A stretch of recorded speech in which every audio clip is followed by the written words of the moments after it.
दोस्तों, महाराष्ट्र की राजनीति में एक बार फिर बड़ा विवाद खड़ा हो गया है। राज्य के उप मुख्यमंत्री अजीत पवार के परिवार पर पुणे के मुंडवा इलाके में जमीन लेन देन को लेकर गंभीर आरोप लगे हैं। ये जमीन लगभग 40 एकड़ की बताई जा रही है, जिसकी अनुमानित बाजार की कीमत करीब 1800 करोड़ रुपए है, लेकिन सरकारी रिकॉर्ड में इसका रजिस्ट्रेशन मात्र 500 रुपये के स्टाम्प ड्यूटी पर हुआ है।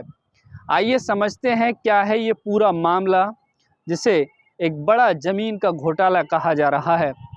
दरअसल ये ज़मीन मूल रूप से महार वाटड़ भूमि के तहत थी, यानी अनुसूचित जाति महार समुदाय को दी गई जमीन। नियमों के अनुसार इस श्रेणी की भूमि को निजी कंपनियों या गैर अनुसूचित वर्ग के लोगों को बेचा नहीं जा सकता। इसके बावजूद ये ज़मीन अमाडिया होल्डिंग्स LLP नाम की एक कंपनी को बेची गई, जिससे अजीत पवार के बेटे पार्थ पवार का नाम जोड़ा जा रहा है। लेन देन में शामिल दस्तावेजों में ज़मीन की वास्तविक कीमत और सरकारी स्टाम्प ड्यूटी के बीच भारी असमानता पाई गई। विपक्षी दलों ने इसे एक प्रभावशाली परिवार से जुड़ा बड़ा जमीन घोटाला बताया है। कांग्रेस और NCP शरद पवार गुट ने सरकार से पारदर्शी जांच की मांग की है। विपक्ष का कहना है कि सरकारी अधिकारियों और निजी कंपनियों की मिलीभगत से करोड़ों रुपए के राजस्व का नुकसान हुआ है। हालांकि मुख्यमंत्री एकनाथ शिंदे ने 7 नवंबर को इस मामले की उच्च स्तरीय जांच समिति गठित की। वहीं राज्य के राजस्व विभाग ने कंपनी को 43 करोड़ की नोटिस जारी की है, जिसमें कहा गया है कि जमीन सौदे में स्टाम्प ड्यूटी और दस्तावेजी प्रक्रिया में भारी गड़बड़ी की गई है।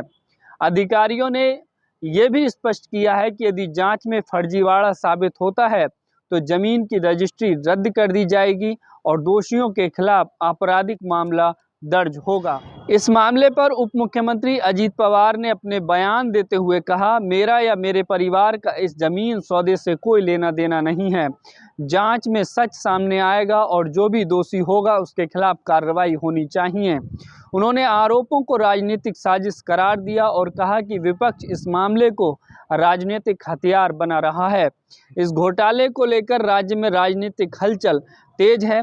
9 नवंबर को मुंबई में विपक्ष ने इस मुद्दे पर राज्य सरकार के खिलाफ प्रदर्शन किया था और कई विपक्षी दल इसे महाराष्ट्र का सबसे बड़ा भूमि घोटाला बता रहे हैं। राजस्व और भूमि रिकॉर्ड विभाग ने संबंधित दस्तावेजों की डिजिटल जांच शुरू कर दी है। अधिकारियों के अनुसार आने वाले सप्ताह में इस मामले में पहली जांच रिपोर्ट 15 नवंबर तक सरकार को सौंपी जाएगी। अगर जांच में आरोप सही पाए जाते हैं तो ये मामला न केवल महाराष्ट्र सरकार के लिए बल्कि अजीत पवार परिवार की साख के लिए भी एक बहुत बड़ा झटका साबित हो सकता है। फिलहाल सारी निगाहें जांच रिपोर्ट पर टिकी हुई हैं कि जांच रिपोर्ट में क्या कुछ सामने आता है। तो फिलहाल दोस्तों, इस वीडियो में, इस खबर में सिर्फ इतना ही। आप लोगों की क्या राय है कमेंट करके ज़रूर बताइएगा।